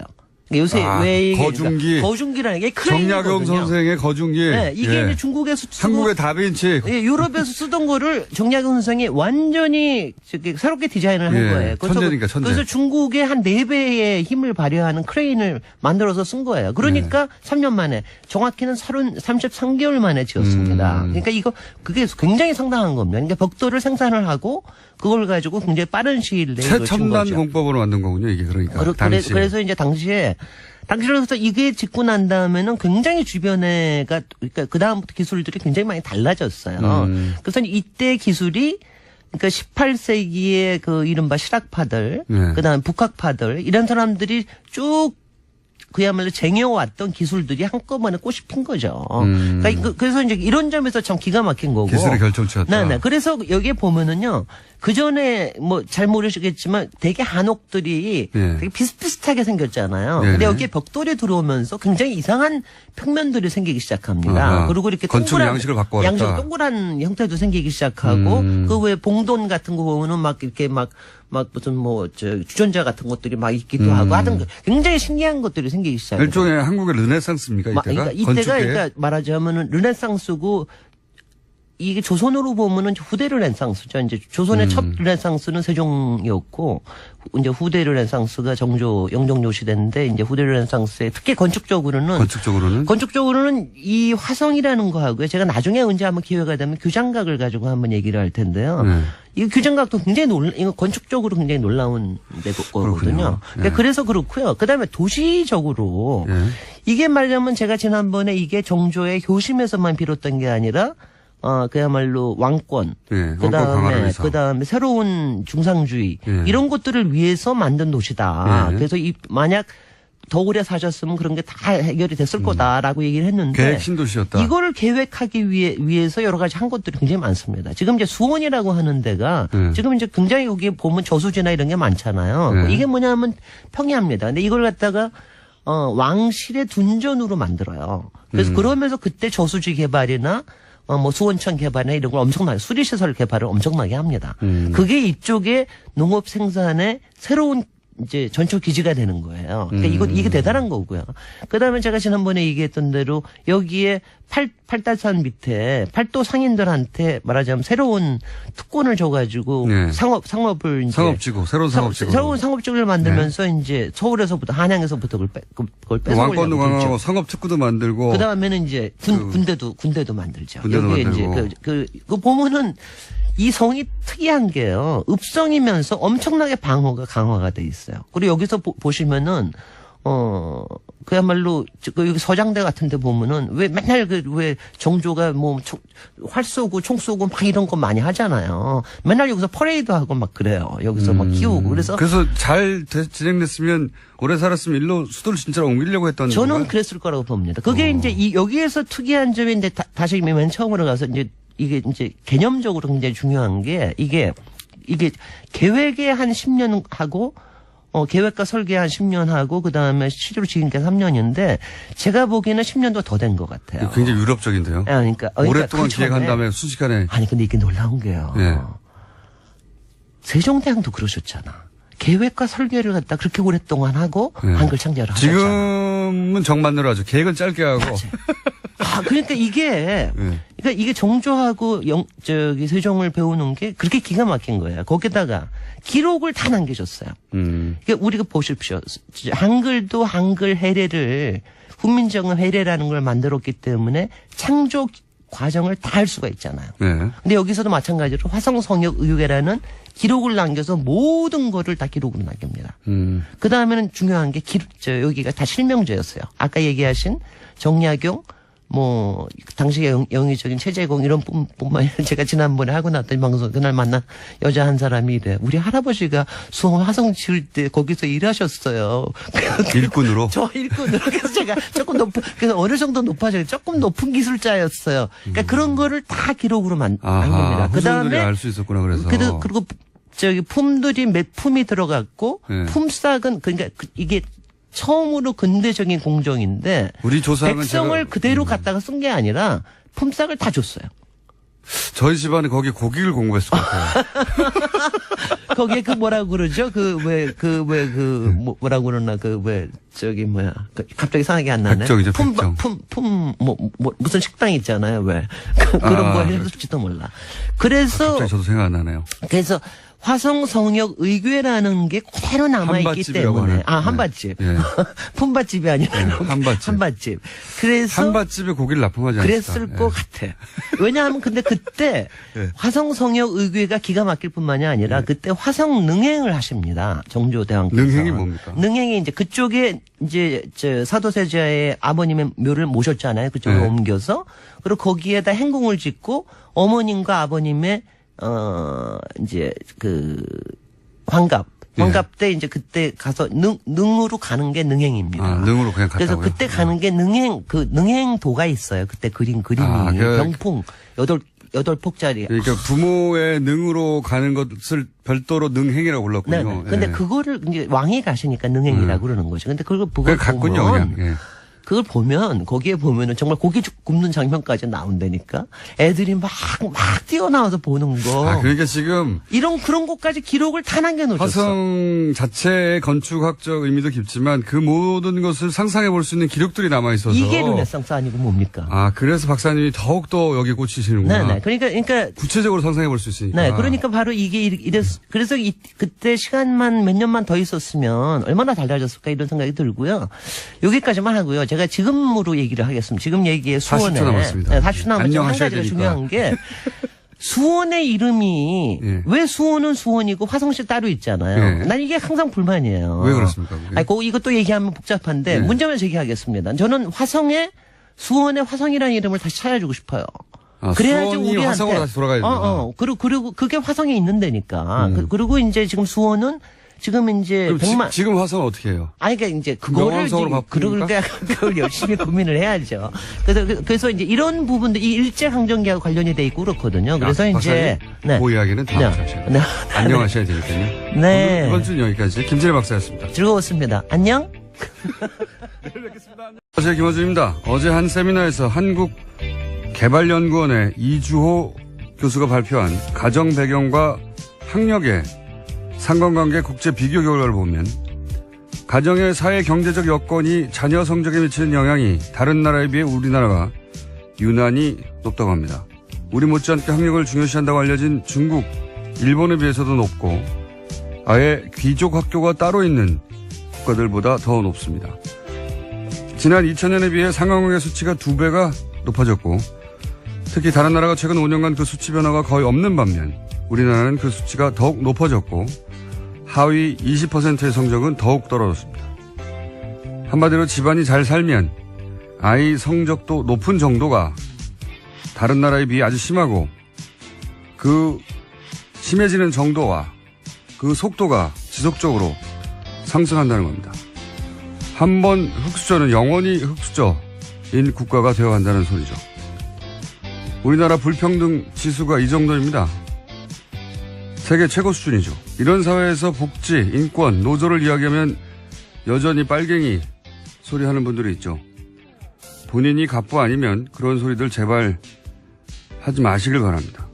본인만 불쌍해지는 게 아니라 자식도 함께 불행해지는 길입니다. 김원준 생각이었습니다. 원래 이게 이제 개천에서 욕난다는 이야기는 사실이 아니다고 얘기한 지가 오래됐는데, 예. 그런 이야기가 처음 나온 게 한 십몇 년 됐거든요. 그 이후로도 지속적으로 나빠지고, 지금 세계 최고 수준에 이르렀다. 이주호 교수님 저희가 한번 모셔봐야 되겠습니다. 그걸 수치화해서 다른 나라와 비교해서 발표를 했어요. 네, 교육을 통한 불평등 재생산이라고 하는 건 굉장히 중요한 문제예요. 예, 예전에는 교육을 통해서 사실은 그런 계층 사다리로 올라갈 수 있는 그런 길이었는데 교육이 그걸 오히려 강화시키고 있어요. 이제. 교육조차 이런 나라가 됐습니다. 최근 10년 이상. 자, 첫 번째 뉴스는요. 네, 내일 이재용 삼성전자 부회장의 1심 선고가 있습니다. 어제 김진동 부장판사는 이 부회장의 선고를 TV 생중계하지 않겠다라고 밝혔습니다. 뿐만 아니라 법정 촬영도 허가하지 않았는데요. 재판부는 피고인 5명 모두 촬영이나 중계에 부동의한다는 내용의 의견서를 제출했다면서 헌법상 보장되는 무죄 추정의 원칙도 함께 고려했다라고 밝혔습니다. 그러니까 재판 중계로 실현될 수 있는 공공의 이익과 피고인들이 입게 될 회복하기 어려운 불이익과 손해등을 비교해서 선고 재판 중계를 불허했다라는 겁니다. 이해가는 측면도 있긴 있어요. 지금 이제 대법원에서 그렇게 결정을 했지만 재판부가 알아서 판단하도록 했거든요. 예, 강제한 게 아니라 부담이 되겠죠. 그리고 뭐 피고가 다 부동의한 것도 부담이 되고 무죄 추정의 원칙이야 뭐 기본이니까. 예. 근데 이제 동의가 잘 안 되는 부분은 이 공익성이 부족하다, 없다고 하는 부분은 잘 동의가 안 되는 게 이게 이 결과는 그냥 생긴 게 아니고 천 몇백만이 이제 몇 개월 동안 거리로 나와서 이야기를 했고 주장을 했고 국민들 요구를 했고 그 결과로 이제 탄핵이 된 대통령에게 뇌물을 공유한 대한민국 최고 기업의 기업주잖아요. 예. 그런 재판이 이제 결과가 드디어 나오는데 그 선고를 중계하는 게 공익성이 없다고 하면 세상에 어떤 재판이 선고 공익성이 있겠습니까? 네. 게다가 판결 내용은 어차피 다 기사로 나오게 되고요. 내용도 다 알려지게 됩니다. 네. 피고인 얼굴을 보도하겠다라는 게 아니고 재판장에 그 내용들을 알려주겠다고 하는 건데도 공익성이 없다. 공익성이 더 부족하다라고 대형군에 맞섰던 시민군 최후의 항전지입니다. 국방부는 특별조사단 구성해서요. 조속히 수사에 착수하겠다고 밝혔습니다. 최근에 밝혀진 건 이제 공군에서 폭탄 싣고 지금 출격하려고 했다는 거 아닙니까? 네, 그런 인터뷰가 공개가 됐죠. 참네. 지난번에도 한번 비유를 드렸지만 촛불 집회하는데 헬기가 막 와서 사격하고 지난번에 광화문에서 탄핵 집회하는데 공군기가 와서 폭탄 떨어뜨리고 했다 봐요. 이게 말이나 되는 소리입니까? 자국 군인이 자국민을 상대로 해서 공군 폭격을 계획하고 있었다. 헬기로 총을 쏘고. 그런 계획을 하고 있었고 실제 그중에 절반을 시행을 한 거죠. 헬기 기총 사격은 실제 있었다고 그렇죠. 보여지니까. 이거 조사를 당연히 해야 되는데 이거 조사하라고 그랬더니 보수 정당에서는 을지훈련이 함차임인데 5.18 조사를 지시한다는 게 납득이 안 간다고 하는데 말이 되는 소리예요? 무슨 네. 상관입니까? 바른정당 논평입니다. 예. 무슨 상관이에요? 그렇죠. 을지훈련을 축소도 하는데요. 이런 이야기는 미국 대통령한테 하세요. 트럼프한테. 왜 축소했냐고. 그리고 왜 김정은 칭찬하냐고. 군사훈련을 한참 하고 있는데 아무 상관없는 지금 5.18 조사하라고 한 걸 갖다 거기다 갖다 붙입니까? 이건 조사해야죠. 이런 지시를 누가 했을까요? 네, 우선 전두환 전 대통령 같은 경우에는 학살도 발포 명령도 없었다라고 계속해서 주장하고 있습니다. 처음부터 뭐 북한 때문에 그런 일을 한다고 그랬었으니까요. 폭탄 폭탄을 비행기 싣고 투하하려고 했다니까 정말 이 지시를 누가 내는지 꼭 찾아야 된다고 봅니다. 저는. 다음 뉴스는요? 네, 바른정당 김무성 의원과 자유한국당 정진석 의원이 토론 모임인 열린 토론 미래를 발족하기로 했습니다. 앞으로 자유한국당과 바른정당 간 연대 또는 통합의 가교 역할을 하는 게 아니냐라는 관측이 여의도에서 나오고 있는데요. 국민의당 소속 의원들한테도 발족 취지문과 함께 가입 의향서 보냈다라고 합니다. 새로운 정당을 구상하나요? 자유당의 일부, 바른당의 일부, 국민당의 일부 이렇게 해서 제3의 보수 이런 걸 구상하는 걸까요? 김무성 의원이. 예. 요즘 당내에서 이제 영향력이 많이 줄어서 시간이 많으실 테니까 예. 새로운 구상을 할 수도 있죠. 어쨌든 그런 모임이 있다고 합니다. 자, 뉴스 하나 정도 더 하고 끝낼 수 있을 것 같습니다. 예. 네, 유럽에서 이번에는 간염 바이러스 소세지 파문이 일고 있습니다. 더 타임스와 미러 등 영국 언론의 보도인데요. 21일 네덜란드와 독일산 돼지고기로 만든 소세지와 햄을 통해서 영국인들이 E형 간염 바이러스에 감염되고 있다라는 겁니다. 이게 살충제 달걀도 유럽에서 시작됐고, 이제 유럽에서 시작돼서 이게 유럽의 10몇 개국인가, 16개국인가요? 7개국으로 퍼져나갔거든요. 그렇게 살충제 달걀이라는 게, 다른 나라에서 문제가 안 됐다고 하더라도 전 세계적인 현상이라고 볼 수 있는 겁니다. 이제 오히려 가장 이런 검사를 엄격히 하거나, 예, 이런, 물질에 민감한 국가들이 먼저 검사하고 먼저 차단했을 뿐인 것이지, 유럽이 이 정도라면 뭐 다른 나라도 다, 우리나라도 물론 이번에 걸렸고요. 그리고 거기서 그치지 않고 이제 어느 나라 마찬가지로 먹거리에 대해서 이런 게 문제가 한번 생기면 다른 음식들도 막 하거든요. 근데 소세지까지 갔다는 거죠. 간염. 근데 그 간염이 독일에서 수입된, 네덜란드와 독일에서 수입된, 네덜란드 유명한 낙록군가잖아요. 그렇죠. 예. 왠지 깨끗할 것 같은데. 거기서 온 돼지고기에서 만든 소세지. 다음 뉴스는요? 네, 안보 관련된 소식도 전해드리겠습니다. 미국 트럼프 대통령과 틸러슨 국무장관이 잇따라 북한과의 대화가 조만간 이뤄질 수 있다라는 뜻을 밝혔습니다. 을지 프리덤 가디언 한미연합훈련이 진행 중인 점을 고려하면요, 이례적인 일입니다. 트럼프 대통령은 김정은을 가리키면서 그가 우리를 존중하기 시작했다는 사실을 나는 존중한다라고 이야기했는데요. 아마도 아닐지도 모르지만 무엇인가 긍정적인 일이 일어날 수 있다라고도 이야기했습니다. 틸러슨 국무장관도 관련된 이야기 했는데요. 북한이 유엔 안전보장이사의 대북제재 결의의 만장일치 채택 이후에 어떤 미사일 발사나 도발 행동이 없었다는 점에서 주목할 만한 가치가 있다라고 이야기했습니다. 이걸 보니까 무슨 생각이 드냐면, 문정인 특보였죠. 예. 문정인 특보가, 정상회담 직전에 워싱턴에 가서 지금 한미 군사훈련을 축소하는 것도 옵션 중에 하나다.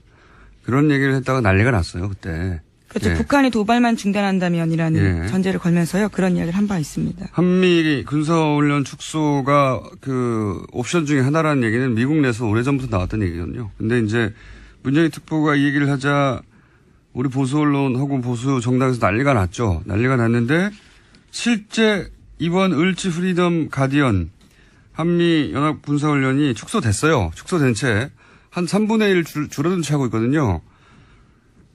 그게 실제 이 문정인 특보가 말했던 게 이루어졌어요. 그런데 이건 제가 보기에는 북한하고 미국이 말 전쟁할 때 있었지 않습니까? 그때 물밑으로는 이런 얘기 하고 있었던 거예요. 실제로 물밑에서 선이 있었다라고 전해드린 바 있습니다. 네, 출구 전략은 이미 그들이 그때부터 짜고 있었던 거죠. 그래서 북한도 더 이상 괌 얘기 안 하고 그리고 한미연합훈련도 축소하고 그리고 나서는 이제 조만간 뭔가 북한과 미국 간에 미국과 북한 간의 대화나 혹은 뭐 접점이 생길 징후가 보이니까 이런 얘기를 하기 시작한 거 아니에요. 자기들이 공을 가져가려고. 예. 우리 언론들이 전쟁 난다고 난리 생중계 하듯이 할 때 실제로 그리고 문정인 특보가 한미 군사훈련 축소 또 옵션 중에 하나라고 할 때 난리 쳤던데 지금 뭐야 난리 안 칩니까? 미국 대통령이 실제로 그렇게 축소해버렸는데 그리고 나서 이 한미 군사훈련 하고 있는 와중에 지금 김정은을 존중한대잖아요. 난리 나야 되잖아요. 바보 같은 사람들. 정말. 그렇게 하면 큰일 날 것처럼 얘기하지. 정작 이렇게 이루어졌지 않습니까? 실제로 이렇게 말하고. 정말. 그러니까 그때 전쟁 막 날 것처럼 지면에다가 난리치고 포털에다가 그런 기사를 싣고 하던 사람들에 대해서도, 예. 왜 그랬는지 물어봐야 된다고 봅니다. 다시 그러지 말라고. 몇 번째 얘기하고 있지만. 네, 물론 상황 계속 지켜봐야 되겠지만요. 긴장고조 사태 발생하지 않으면 다음 달부터 협상 국면 본격화될 거라는 분석 지배적이긴 합니다. 그러니까요. 난리 치고 말전쟁 할 때 이미 이런 얘기들을 하고 있었어요. 그러니까 그거 끝나자마자 군사훈련을 축소시켰죠. 예. 한미연합훈련이 예년에 비해서 3분의 1 축소됐어요. 자, 다음 뉴스는요. 네, 문재인 대통령이 5.18 광주 민주화 운동 당시에 전투기 출격 대기설과 헬기 사격 사건에 대해서 특별조사 지시했습니다. 광주 금남로에 있는 전일빌딩을 향한 헬기 기총 사격이 있었다는 증언이 잇따랐고 건물에도 탄흔이 발견됐습니다. 전일빌딩은 5.18 광주 민주화 운동 당시에 그렇게 국정원과 긴밀하고 그리고 직접 커넥션이 있고 최순실 라인과 국정원이 하는 걸 국정원도 알고 있었는데 어떻게 삼성이 최순실 존재를 모릅니까? 삼성은 계속해서 최순실 존재를 모른다고 그렇게 해야지 앞뒤가 맞으니까 삼성의 주장대로 앞뒤가 맞추려면 최순실 몰라야 되거든요. 모른다는 걸 도저히 받아들일 수가 없는 정황이시거든요. 자, 다음 뉴스는요. 네, 박근혜 정부의 청와대가 2015년 재보궐선거에서 보수단체를 동원하려 한 정황이 나왔다라는 SBS 보도가 있습니다. 지난 1월 달에 박영수 특검이 이병기 전 비서실장의 수첩을 압수수색했는데요. 이 해당 수첩에는 이러한 내용이 있습니다. 새누리당 4월 재보선 대응이라는 메모인데요. 해당 부분에는 A 후보의 이름이 기재되어 있고 건강한 시민운동, 진영과 진영 싸움이라고 적혀 있다고 합니다. 또 우파 이슈 전환이 필요하다면서 우파 시민사회 활동화라고도 적혀 있는데요. 특검은 이런 내용들을 분석해서 당시 청와대가 우파 시민단체에 대한 지원을 통해서 2015년 국회의원 재보궐선거에서 새누리당 후보를 지원하려고 계획했던 걸로 보고 있습니다. 죄송합니다. 말은 참 잘 만들어요. 우파 시민 활동화. 건강한 시민운동. 이게 이제, 어버이연합이나 엄마부대나 각종 자유라는 단어가 들어가는 청년 단체들이나, 사실은 이런 단체들이 관변 단체고, 청와대 혹은 국정원 혹은 뭐 정보기관의 조종을 받고 있을 거라는 짐작은 누구나 다 했죠. 누구나 다 했는데 돈이 어디서 나와서 어떻게 들어가는지를 입증할 수가 없으니까 입증하려면 이런 사정기관들을 움직여야 되는데 안 움직이니까요. 예. 그래서 공개적으로 말을 못했을 뿐 다들 알고 있었죠. 이런 단체들이 이런 관변의 컨트롤을 받고 있다는, 관변단체가 컨트롤을 받고 있다는 것. 이제 이번에 이제 화이트리스트 수사하면서 여기를 제대로 짚어보겠다는 거겠죠. 자, 다음 뉴스는요. 어제 검찰이 국정원의 민간인 댓글 부대 관련 수사에서 압수수색 벌였습니다. 국정원 퇴직자 모임인 양지회와 이명박 전 대통령 팬클럽 모임에서 출발한 늘푸른 희망연대 등을 한 건데요. 검찰은 컴퓨터 하드디스크와 회계장부, 휴대전화를 압수수색했습니다. 동시에 일부 관계자들을 불러서 조사하고 있는데요. 이들 민간인 팀장에 대해서 압수수색 영장에 공직선거법 위반을 주된 범죄 혐의로 명시했습니다. 그러니까 검찰이 이들을 원세훈 전 원장과 이미 공범으로 판단하고 있다는 의미입니다.